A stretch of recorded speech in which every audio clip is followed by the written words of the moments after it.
Perfect. So yeah, thanks for agreeing to do this, Eduardo. Following the event that we had last year, just for kind of some background, just for the sake of people who are watching the recording of this, we held a event last year called Wildfire Ready, which was sort of a jointly delivered by the Heather Trust and Pasture for Life, but then also sponsored by Valforest, who Eduardo's representing today. Really good event. It was really well received. Some of the presentations, we're made aware that some of the presentations would have been great if they could have been recorded to be shared more widely. So that's just kind of what we're doing today. We're just, Eduardo's kindly agreed to represent his presentation, just so we've got a bit of a legacy output and hopefully a chance to chat about some of the things that came through. Iain, who's on the call, was at the Wildfire event, and I think, were you on one of the panels, Iain? Yes, at the end, yes. Yep, sure. Do you want to just kind of sort of introduce yourself just briefly then, Iain? Yeah, well, I was Scottish Gamekeepers representation as well as Bright Spark. Yeah, so yeah, just was there representing both that day, sort of thing. Yeah, predominantly Scottish Gamekeepers, but also we're doing the training with Bright Spark. That's sort of giving us a double bow sort of thing. Yeah. Yep, sure. No, it was good. It was really good, and thanks for being on the panel on the day. Katrina, do you want to kind of just introduce yourself as well, just for the sake of the recording? Sure. So, yeah, Katrina Candy, and I'm director of the Heather Trust. And as Jamie said, we held this event jointly at Rosslea Estate in Angus, which was a really good event to explain to practitioners and land managers how to become wildfire ready. Yeah, really good event that we would be hoping to roll out in other geographical areas if possible. But I think it was a good knowledge sharing event, and the workshop element I think was really well received as well. Yeah, no, definitely. And so, Amy, do you want to just introduce yourself as well, seeing as you're the only person who hasn't? Amy works with Pasture for Life and has just joined the team based in Yorkshire, so is looking to do similar sort of engagements in that part of the country. Over to you, Amy. Yeah, thanks, Jamie. Exactly, that really is just a chance for me to see a webinar happening, and I'm just finding my feet to Pasture for Life, so it's useful for me. So thanks for having me on. Yeah, unfortunately, the slight tech issue is not a baseline for our Pasture for Life webinars, but this is just shows you how quickly you can sort of sort issues out. Exactly. the approach, if they come up. So I won't hold everyone up too much more, but just to say thanks again, Eduardo, for agreeing to do this for us, because it'll be really good. And then I'll pass over to you for sharing your presentation. There's a. I'm going to share my screen. Great. Here it is. Yeah, thank you for letting me do this. Again, it was a pleasure doing it live last year up in Scotland. So yeah, thank you for the chance. It's my pleasure doing it again, so we can record it. Hold on, let me just share my screen. Okay, I think I have. Perfect.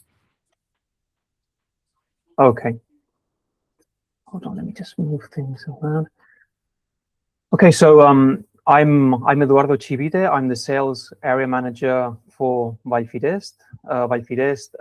We specialize in wildfire equipment. I will explain a little bit more about Wildfires during the presentation, but actually the presentation is not strictly about Wildfires. It's about wildfire generations. What does this mean? I'm going to talk specifically about how we've evolved with fire as a society since the 1950s until now, and how our relationship with the land will decide in the future whether we control fire or fire controls us. The talk is inspired by the work of Marc Castellnou, who is a lead wildfire analyst for the Catalan Fire Service, specifically for the GRAF, which is the wildland Catalan Fire Service, and his vision of fire as a landscape process, not just as a threat. Okay, so At Wildfires, we offer a 360-degree solution for the wildland firefighter with everything from PPE to advanced machinery. We do this across 4 divisions, which are safety, tools, frontline, and aerial, with safety being all the PPE, so all protection from head to toe. Tools are the hand tools that wildland firefighters use on the fire line. The frontline division is direct attack with a water line, but it's also become our machinery division. And finally, we have the aerial division, which, as the name says, it's for machinery designed for aerial firefighting. You can find out more about Wildfires if you check our website, social media, etc. So I'm going to start by explaining a little bit more why Wildfires exists before going into the topic of the fire generation. And for that, we have these 4 images, because often images speak louder than words. We have seen over the last decades how wildfires have evolved. These are a few examples in the Mediterranean: Portugal, Turkey, Spain, and Greece. But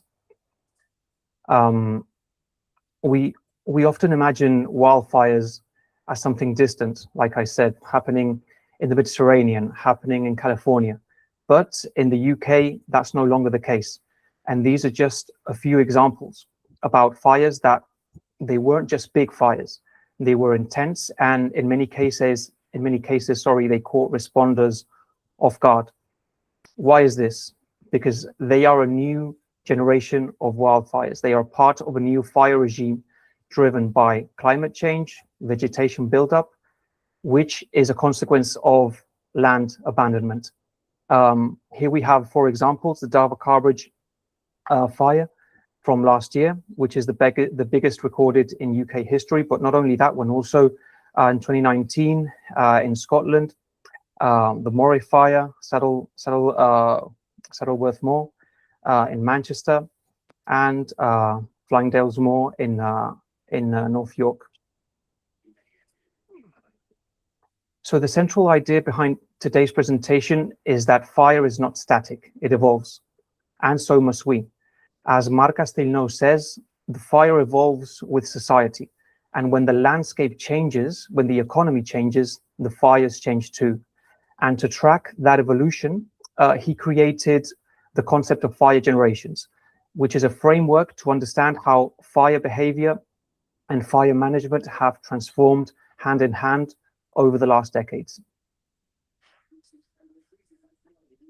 So starting in the 1950s and 1960s, rural abandonment across Europe started.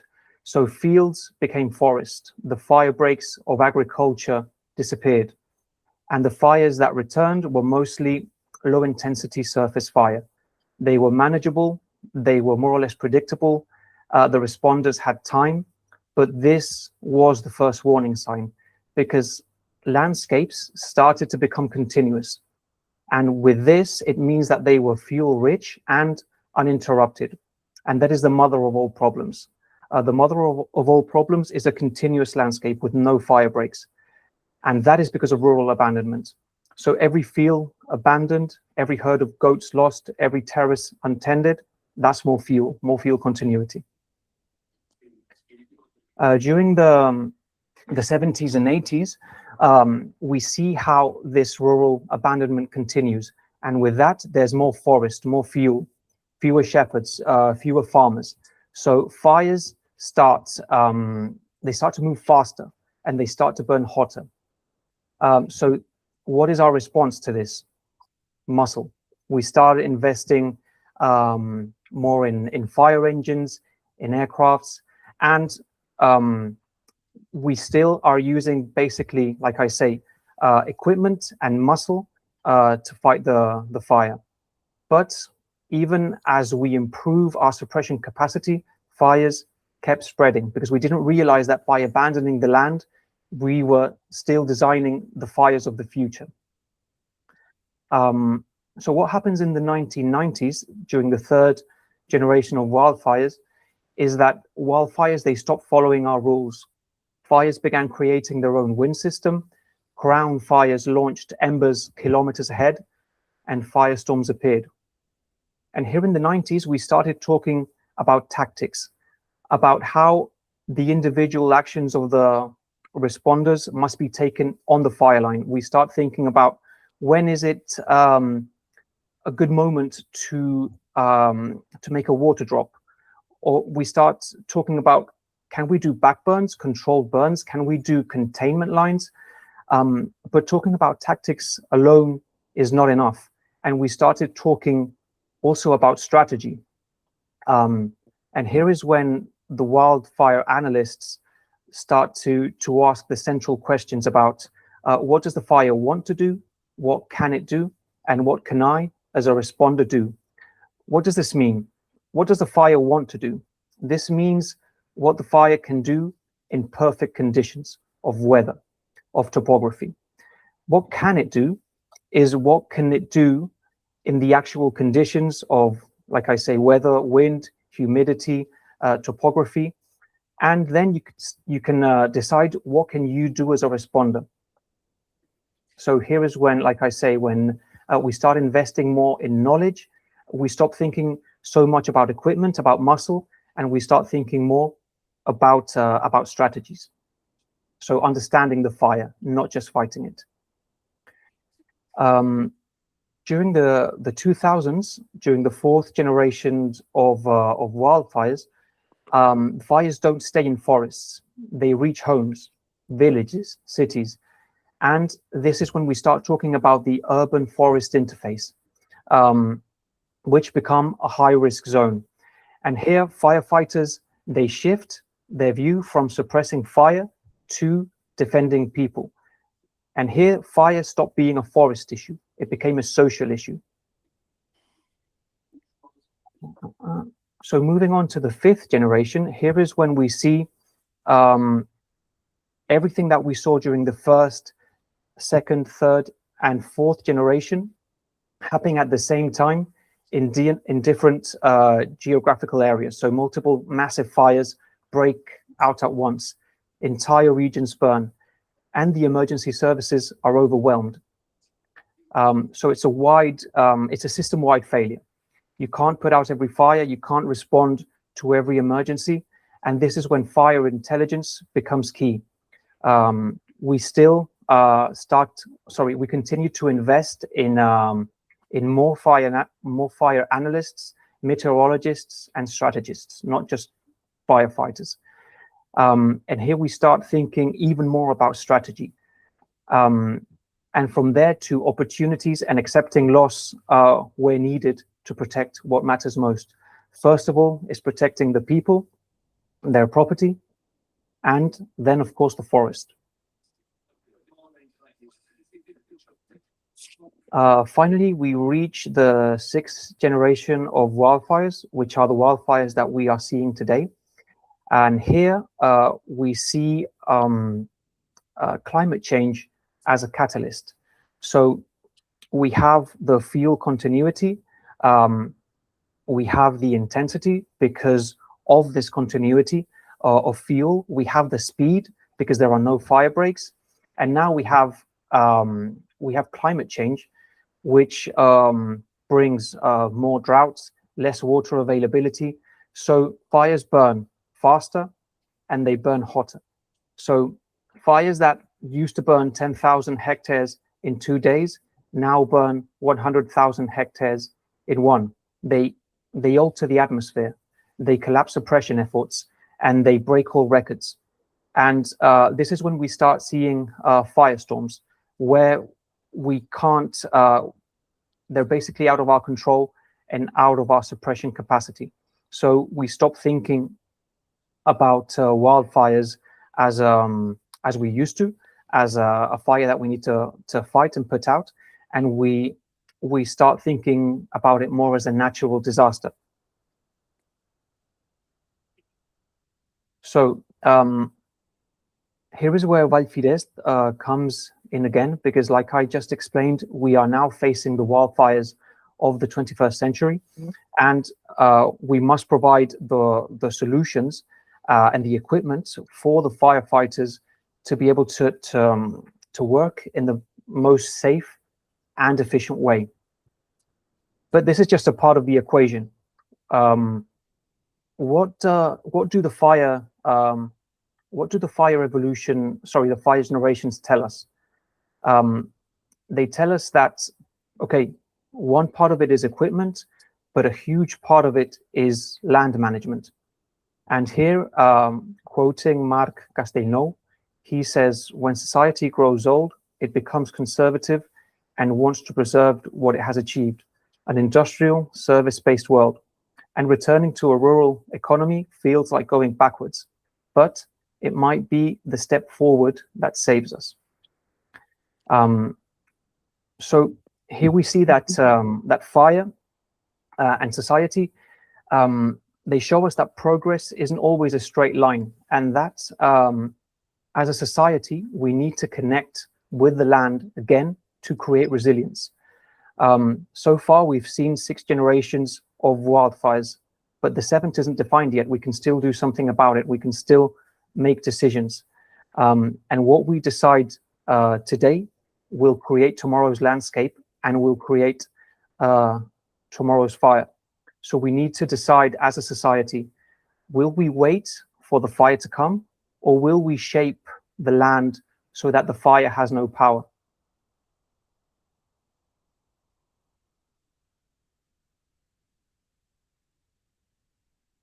Thank you. That's my presentation.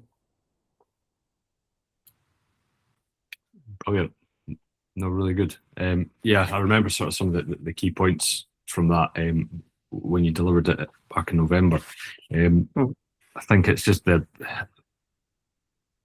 I suppose you sort of got you perhaps got a slight window into the sort of the Scottish context or the UK context, where we don't have a lot of upland forest or hill forest anymore, but we do have a lot of scrub. Which and I think the land abandonment element is felt particularly in Scotland, particularly in the Highlands.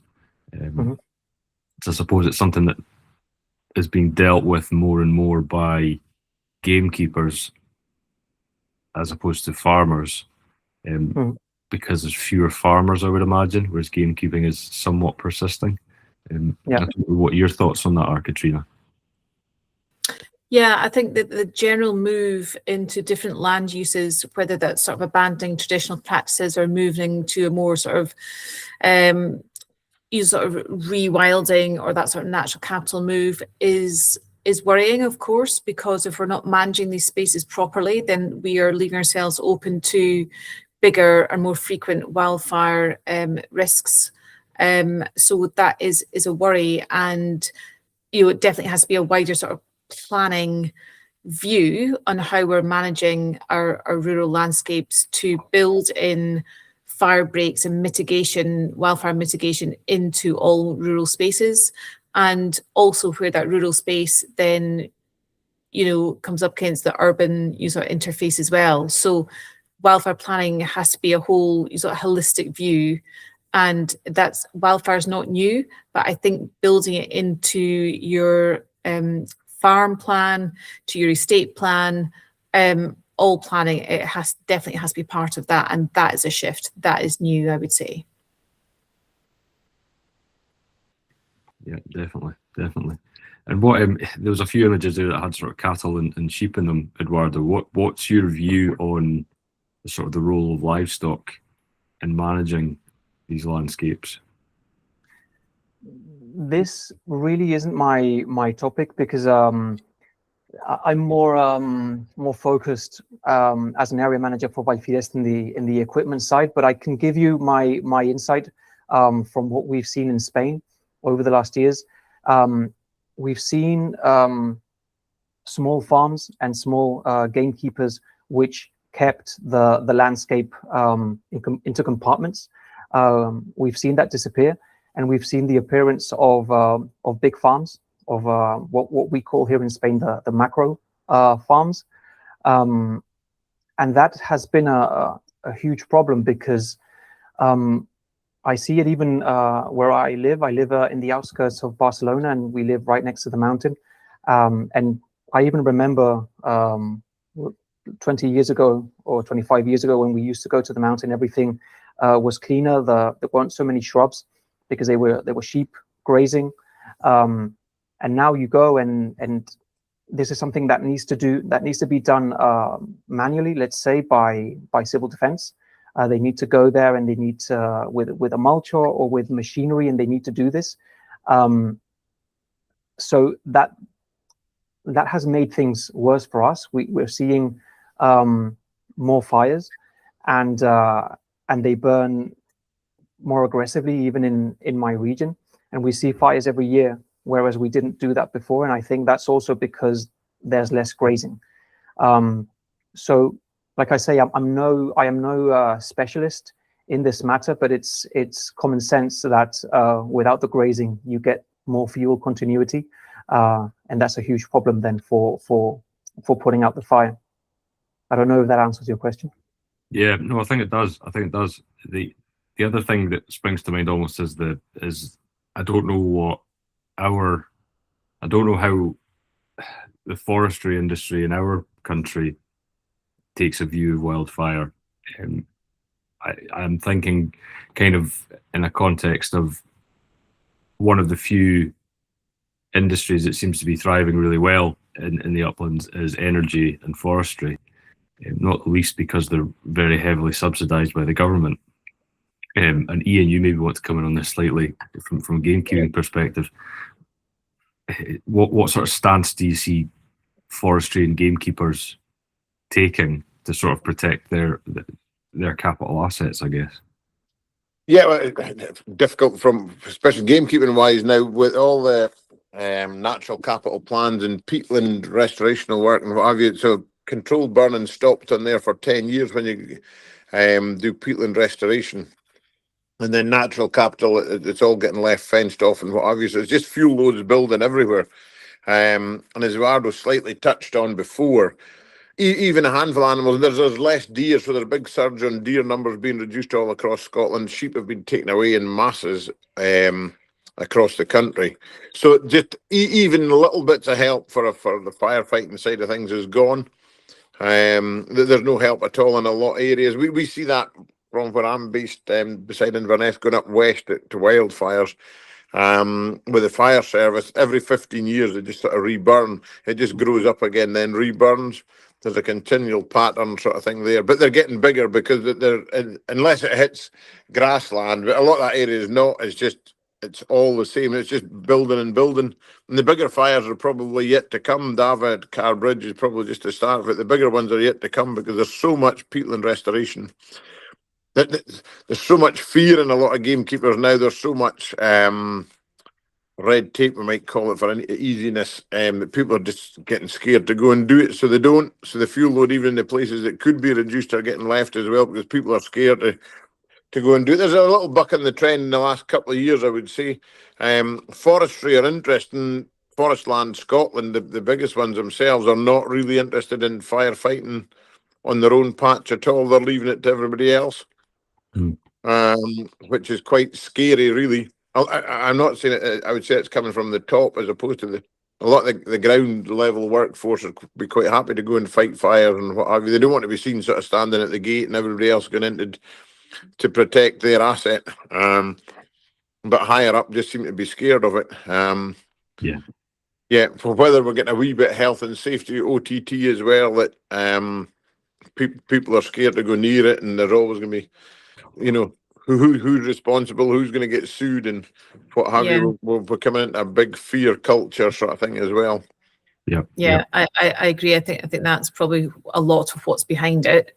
Is who is responsible, and who is going to actually you sort of take on the challenge of sort of when a wildfire does occur on any landscape. I think particularly in forestry, and obviously fire will react differently in amongst forestry than it would in an open moor. So it's a whole different thing.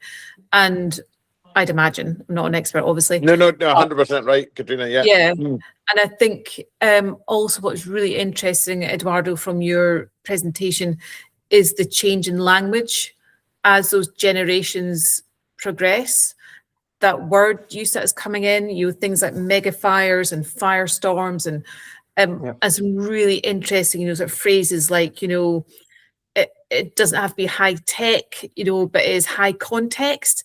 Those are really interesting things to explore and need to be explored at a high level within UK government. All those themes need to be addressed now to really take on board how we prepare ourselves. And I know there's lots of discussions going on at different levels, but I don't think we're discussing those things as how bad can it get and how do we need to look forward, but like you say, sometimes we need to look back to actually properly address those issues. So I think lots of really interesting things in there that need to be discussed within those departments within the UK governments.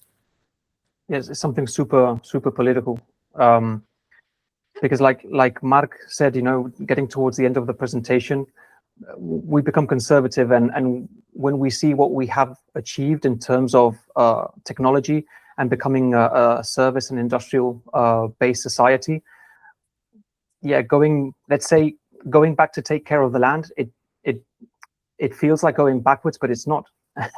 And it's something political. Yeah, very much so. I'm just sort of wondering, kind of on that sort of element of responsibility. I think in this country anyway, we are seeing that the fire service is becoming increasingly strained during the sort of the fire season. They just don't have the number of people, the amount of machinery in the right place, and they're too sort of dispersed. In Spain, is there a sort of distinct service that deals with these more aggressive fires, or is that part of just a bigger investment nationally in firefighting? Spain is quite a decentralized country in terms of fire services,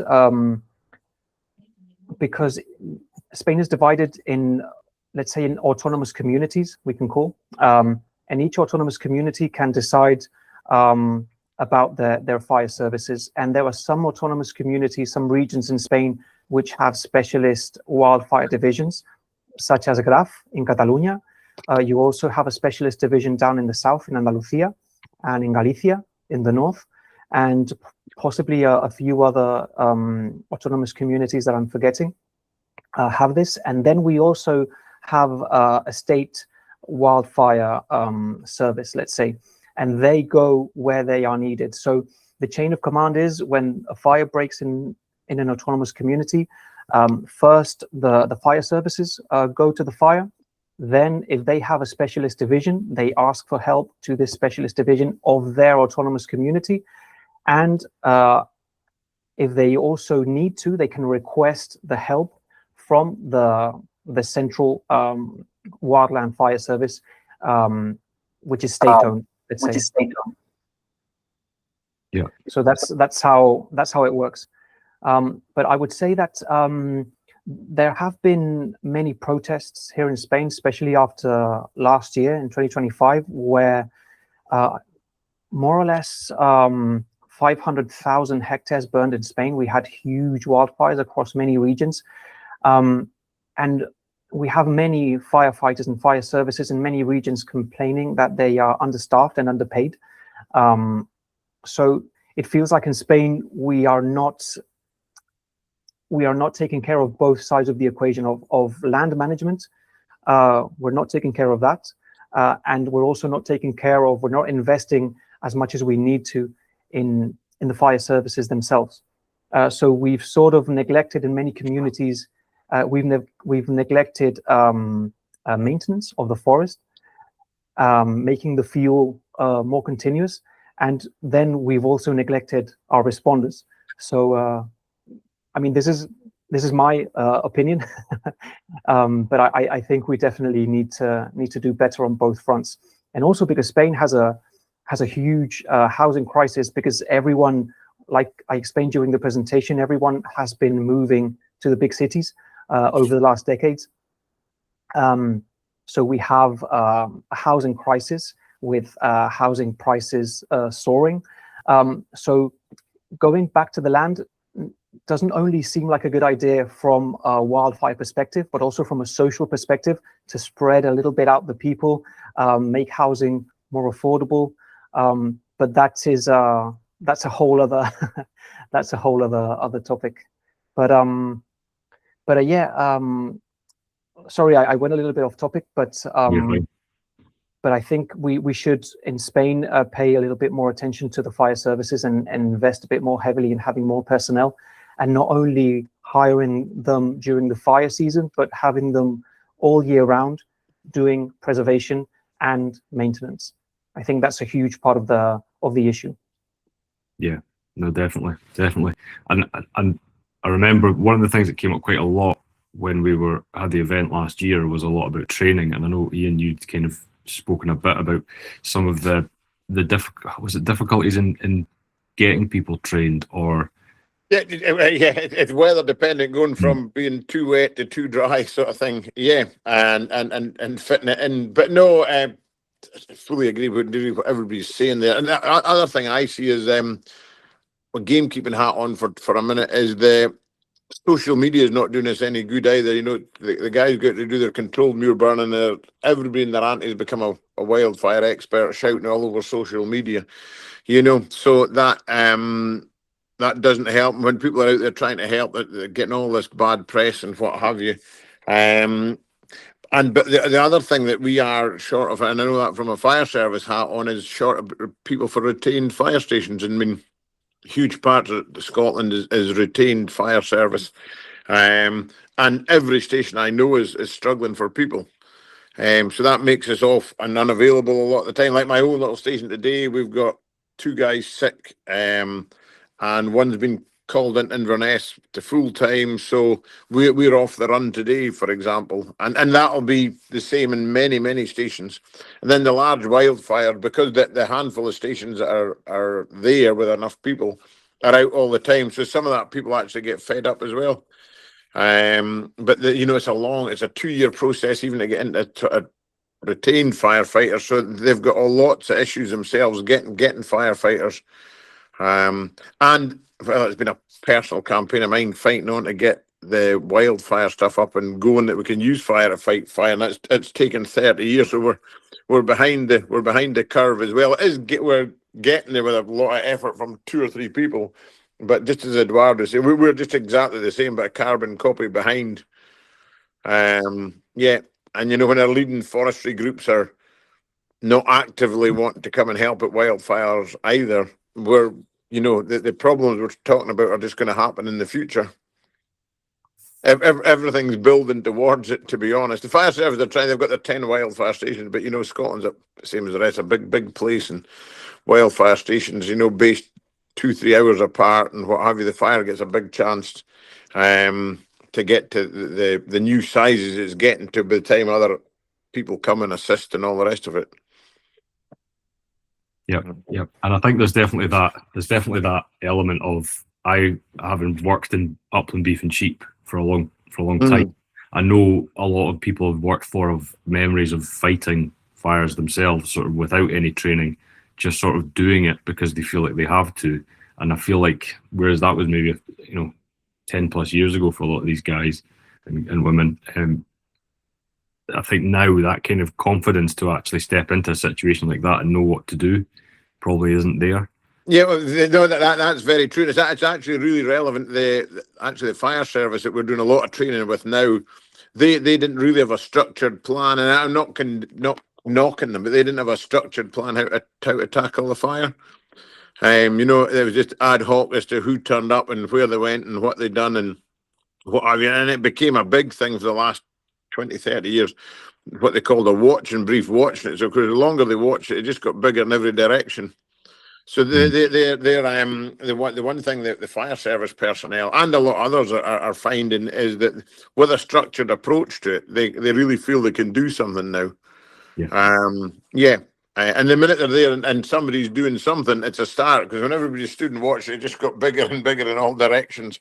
So now they've all got a plan, and what's coming out now is that lots of communities in different even the rewilders and what have you now want to start looking after their own corner a bit more, taking responsibility. And some of them have had some real close calls with their own houses.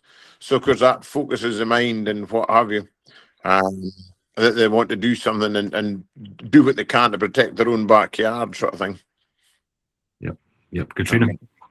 Yeah, so it's come up with my husband's name there. So, Mhm. yeah, just a couple of things.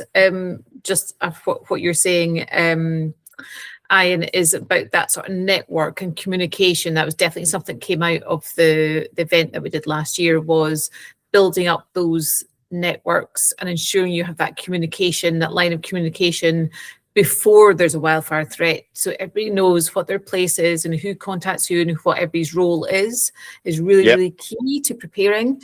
The other thing, two other things as I kind of sort of picked up on was interesting, that sort of role of grazing and how you plan that grazing to have it build effective fire breaks and manage your land is a really interesting area, I'd imagine, for Pasture for Life, especially. And the other thing I was really interested to know was in Spain, Eduardo, what's the situation with sort of the sort of criminalization of sort of deliberately setting a fire? Are there bylaws like there are in the Cairngorms, and for fire lighting, or what's the situation in Spain? Is there a sort of certain time of year where you're not allowed any fires to be lit or barbecues at all in rural spaces? Well, it depends. First of all, to do a controlled burn, it needs to be authorized. And if we are at high risk because there's a drought and maybe it hasn't rained for a while and there are extremely high temperatures, then they close some areas and it's not allowed to do any barbecues or anything like that close to the mountain. And like I say, to do a controlled burn, there actually needs to be a professional firefighter that comes and does that. Yeah, that's interesting. And yeah, I was just wondering, because I was discussing this with somebody the other day, that if there's stronger, sort of penalties for people who deliberately set fires, because we all know that most wildfires are the cause of, human, either deliberate or non-deliberate fire starting. What are the penalties? And if there's stronger penalties, how do you police that? And you can't just say, okay, we're going to make this a more severe crime, because we know that the actual results of any wildfire could be far greater. But to police that then becomes more of a burden on sort of the services to be able to do that. So I just wondered how it was in Spain. I don't know the exact, let's say, penal consequences, but I know they are quite severe. Like you say, most of the fires that occur are human caused, whether on purpose or not. And I think it also depends. It depends on many things. It depends if it was accidental or if it was intentionate, and they can sort of find that out by the forensic analysis. And I think I think the law is quite severe in Spain with people who start fires. I don't know the exact, let's say, what exactly the law, but I think it's quite severe. And like what I was saying earlier about, for example, when they close these barbecue areas that are close to the mountain, if you actually do a barbecue and you start a fire, then I think the consequences are quite bad for whoever did it. Okay. Yeah. I think the kind of, just to touch on that point you made about grazing, Katrina, I was on an estate yesterday, quite a substantial estate, and we were really looking into the best ways for them to actually start getting more animals higher up the hill and how they would actually manage the grazing effectively. I think one of the concerns is the impact on productivity of livestock, and we were really looking into where the times to do it are, that it doesn't impact the farmer, because if you have a reduction in productivity of the animals, there's obviously the farmer then carries the cost of that. But that doesn't necessarily need to happen just because you're managing your grazing areas of hill that maybe have poorer quality vegetation. But I think from Pasture for Life, I think through Pasture for Life, I definitely think there's a huge opportunity to do something in that area, and helping people to manage to graze those areas better, not only because for fire defence, but also just for that local knowledge of how to manage these landscapes is so key. And it's something that we are losing through sort of rural abandonment, and particularly, and Iain will be feeling that as well, with fewer gamekeepers and fewer firefighters, and that kind of generational knowledge which isn't getting passed down. No, that's for certain. Yeah, that's where it was. That's where it was lost, and then fire service. They over here they used to use fire to fight fire. Then that was all stopped, and they couldn't even think about it and what have you. So yeah, no, absolutely right. That's just the problem all over. Yeah, or the opposite end of the scale, where people then just take the law into their own hand, go and light the fire and disappear. So it happens, and nobody's responsible, nobody's there, nobody's seen anything, nobody knows anything. Yeah, so and that goes back again a wee bit to the fear that they're regulating the people who do go and do controlled burning so much. They keep punishing them with more red tape sort of thing. That stop, instead of encouraging them and even putting people out to learn with them and all the rest of it. For a long time we've been and we still are, the new laws and what have you coming through to make it even more difficult for the people who do go out and do it. Yet they still expect them to turn up when there's a wildfire to assist putting it out because they've got the knowledge. Yeah, no, absolutely. Just sort of conscious of time, don't keep everyone all afternoon, but just want to say thanks very much, Eduardo, for your time, and then also for Iain for making the time to join. Really good to speak to you again.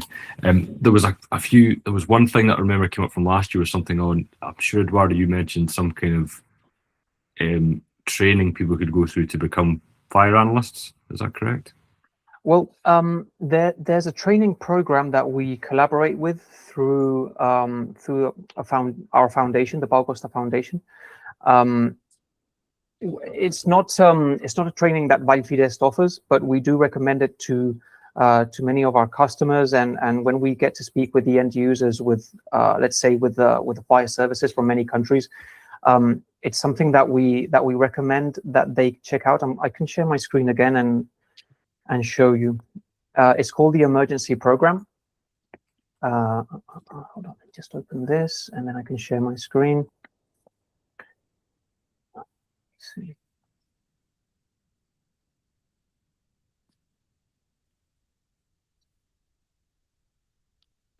Okay, so like I say, this is something that's external from Wildfires. It's called the Emergency Program, and what it is it's a course, a learning course dedicated exclusively to wildland firefighting. It's done by professional firefighters, meteorologists, etc., with international expertise. Okay, so here's a little bit of an overview of the team. So you have firefighters, you have fire analysts, you have fire researchers, etc. These are the instructors, and then there are 3 different courses. You can get the basic course for wildland firefighters, intermediate for commanders, and then the senior one. This is for senior commanders and fire analysts. It's done online, and you can take it as let's say on the go, because there are different modules, and each module has a few video lessons followed by a test. So you can do it anytime you want on your spare time. I've done it myself, the one for wildland firefighters, and I'm now doing another one specifically for firefighting using hand tools, which isn't here yet.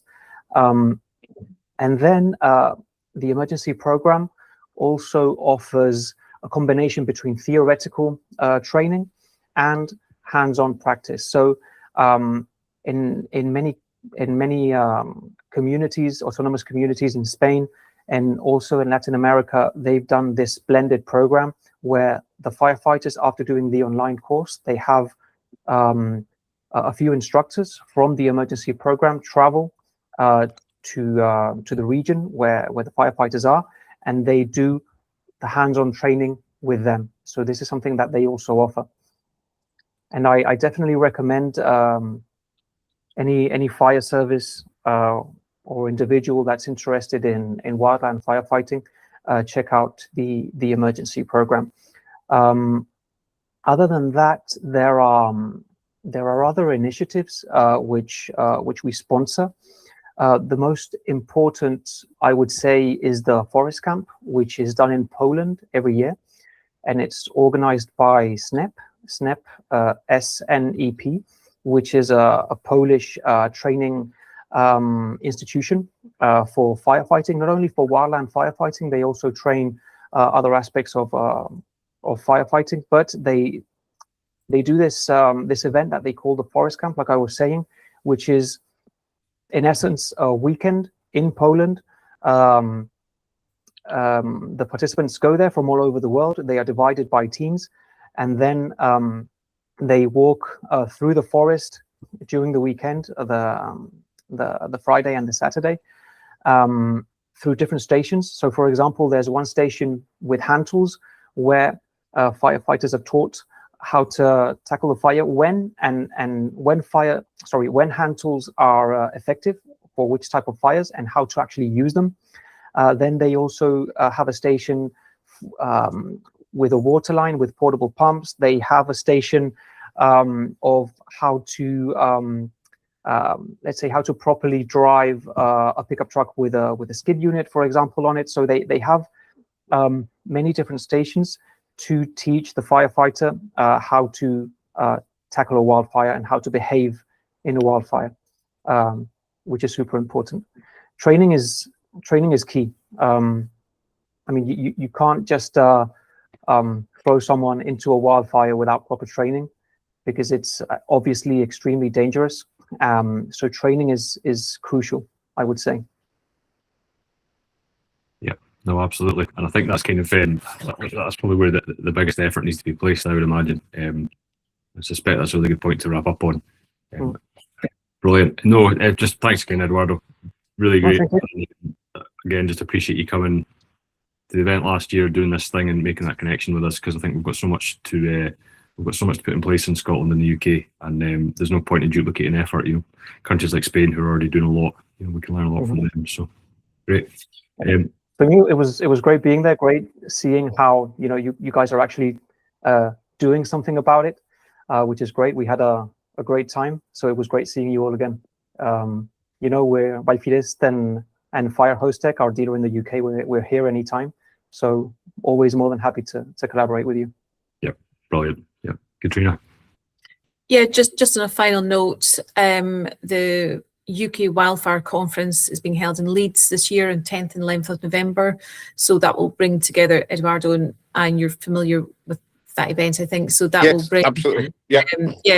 Practitioners, researchers, policy, all those kind of people together at one conference, which will be really key in sort of finding sort of ways forward for the UK. And we've got speakers from all over the world coming to that. Oh, and Katrina, will I be able to get a hand on your book? Will you have any copies there? Yes, I'll be sure to bring some copies of the book. Yeah. Thanks for the plug. Highly recommended. I want to get my book signed. Yes, very happy to do that. Yeah. Excellent. Brilliant. Okay, well, I'll close the meeting then, and thanks everyone for coming along. And Amy, I hope you found it really useful. Right, I'll hopefully see you all again soon. Yeah, thanks, everybody. Thanks, everybody. Thanks. Bye. End recording.